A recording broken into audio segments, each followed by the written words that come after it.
day and welcome to another Caring for You with Dr. Drew. Today I want to touch on the most important acute health situation that we have in our federation. That is the issue of the flu. At some point, we all would have come into contact with someone with the flu, or we ourselves would have had the flu.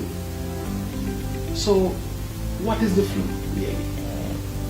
The flu is caused by a flu virus or a germ, and that virus generally is contracted through your respiratory system, which means up to your nose, mouth, down into your lungs and so forth. So you can contract it by being in the presence of someone who has it and sneeze, and the virus goes into the atmosphere and you inhale it. Or if someone touches a surface like this one, and then you go and touch it, pick up the flu on your hands, put it to your face, you can also contract the flu. But it is a virus that causes respiratory symptoms for you. What are these symptoms? Coughing. You can have sneezing, snuffy nose, runny nose, fever, body pain, joint pain. But some people can suffer more serious complications, such as respiratory difficulty, meaning trouble breathing, shortness of breath. You can develop pneumonia, and as a result, septicemia, where the infection goes all around the body.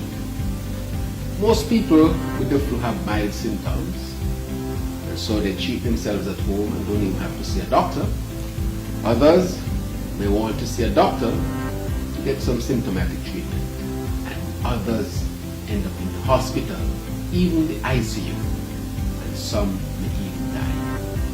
The flu every year causes a number of deaths, significant. The persons who are most predisposed are the young, the elderly, and those who have underlying medical conditions such as HIV/AIDS, immunosuppressive, those who take immunosuppressive medication, heart disease, and so forth, respiratory disease such as asthma. Having these underlying diseases predisposes you to severe complications of the flu. And so it's important that you prevent the flu. So what can you do to prevent yourself from getting the flu? One, I encourage you to stay away from persons who have the flu. The persons who have the flu should stay away from the healthy population. They should self-quarantine, which means they should stay at home so that they do not spread the virus to other persons. That is one. Another way is to make sure that you wash your hands, because in washing your hands you get rid of the flu with soap and water. There are some sanitizers that can be used, which is quite important also, that can help to prevent the flu. You can also prevent the flu by making sure you drink enough fluids, you stay healthy and eating a good diet. And fundamentally, one of the best ways is by getting a flu shot. However, or flu vaccine. However, in our country of St. Kitts and Nevis, it is not widespread as yet.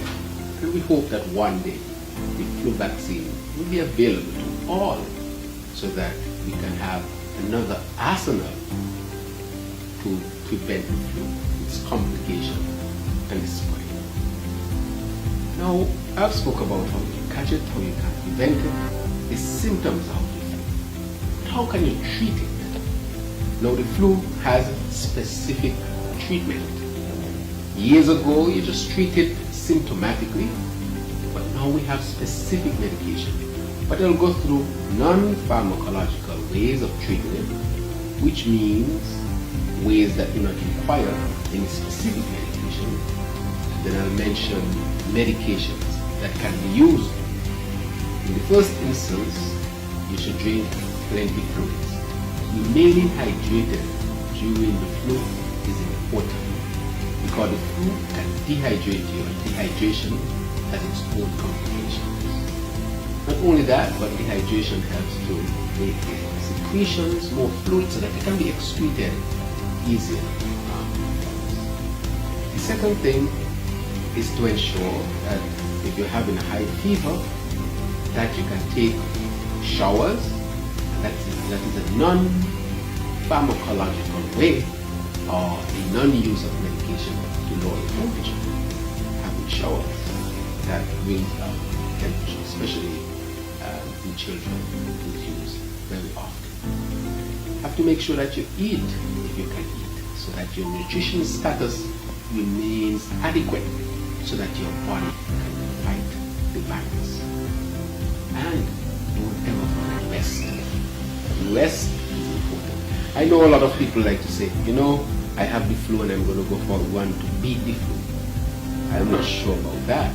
I do know that the body needs rest so it can conserve energy and use that energy to fight the flu that's invading the body. So rest is important, nutrition is important, fluid is important, and having baths to control temperature is also important. But if you have stuffy nose, what can you use for that? You can use salt water sprays in your nose, or you can go to the sea and have a bath. And the salt water from the sea will help to flush your nose and ensure that the congestion is washed away. That can also be used. You can use eucalyptus in warm water. You steam with the eucalyptus. Aromatherapy can help to clear the nostrils and relieve a lot of the congestion, and that can help you to feel much better. But also, drinking fluids helps a lot with the congestion. Now, once you would have done those general things, and I know in St. Kitts Nevis people like to use bush and so forth. I am one who is not against herbal medicine at all, where it is applicable. It can be used. However, more research is needed in order to scientifically inform our people the best way to use herbs and natural medicine. Now, once you have done those, what are different types of medicines that can be used to deal with the flu? Now, you can deal with medication over the counter or prescribed medication. So let's first deal with the prescribed medication. One is the flu tablets, as I call them. They call it Tamiflu. That medication is given twice a day treatment for about 5 days. It's especially important to use it before 48 hours of having symptoms. The earlier you use it, the more effective it will be. And also that medication can be used in the vulnerable and the elderly who have been exposed to persons with the flu in an effort to prevent the flu from taking. So we have specific treatment for the flu. But in my own practice, I would give it to persons who I see have severe symptoms, people who have underlying conditions such as asthma, weak immune system, very elderly or very young, who are vulnerable to complications. The medication here though is still very expensive, but from my own experience, I have seen patients done well with the Tamiflu and other flu tablets. That is the only specific treatment that we have. The other thing I would recommend is paracetamol or Tylenol or acetaminophen, because that can help with the pain if you have headaches, the eye pain if you have. It can also help with the fever. I do not recommend Advil, Motrin, aspirin, or the medication we call the NSAIDs, because we know that sometimes they can cause complications with viral infections, and especially since we have dengue and other types of viruses circulating, we might be dealing with a case of dengue that is looking like the flu. And we know that in dengue people can bleed. And these NSAIDs such as aspirin, Advil, naproxen, Motrin, and so forth, they that cause these serious complications. And so I would say Tylenol, acetaminophen, or paracetamol, or I can use in combination with codeine, a medication called cocodamol, if you need a stronger medication to deal with pain. So we have dealt with Tamiflu, paracetamol. Now there are lots of over-the-counter medication. Here we talk about Histotuxin, Histal, and so forth, DPH, Limsic. All these are symptomatic treatment. They can help with nasal congestion. They can help with pain if you have paracetamol inside that type of medication.